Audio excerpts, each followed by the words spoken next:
I want to welcome you to the Ask Jeff YouTube channel. Here's today's question. Ecclesiastes chapter 3 verse 5. There is a time to cast away stones, a time to gather stones together. What does that mean? What is the significance of gathering and casting stones to compare to other things in our lives? Well, that famous section in Ecclesiastes chapter 3 talks about the seasons of life. There's a time to be born, there's a time to die, there's a time to dance, there's a time to mourn, and yes, there's a time to gather stones, and there's a time to cast them down. A couple things about Ecclesiastes 3, and this is more than just a famous song that the Byrds sang back in the 60s. That being said, there are 28 respective, quote, seasons in 14 pairs that are mentioned in that passage. I find it interesting that there are 28 phases of the moon, okay? Why you say it's important? Because guess what? Every month there is an entire cycle of the moon's phases. Just like in our life, there are these cycles over and over and over again. So what does it mean to cast down stones and to gather them together?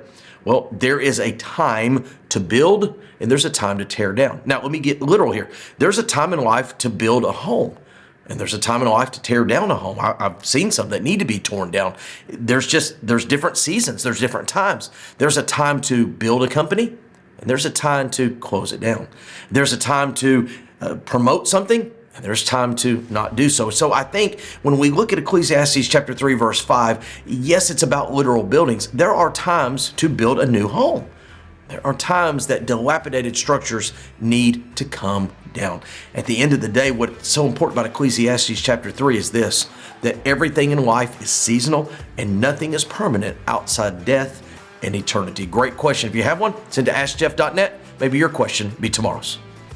Thank you so much for being a part of our daily question here at the Ask Jeff YouTube channel. I want to encourage you on a few things. Number one, if you have a question to ask, submit it to askjeff.net. Eventually, we'll get around to your question. Secondly, we'd encourage you to subscribe. That way, each and every day, Monday through Friday, you get a reminder of our question of the day. And last but not least, I want to remind you that on Wednesday evenings, live at First Baptist Church of Opelika, fbcopelika.com, we do a solid hour of Ask Jeff where we dig into the questions more than just 60 or 90 seconds. Sometimes we take the entire hour. All that being said, askjeff.net is where you submit a question to this channel each and every day, Monday through Friday.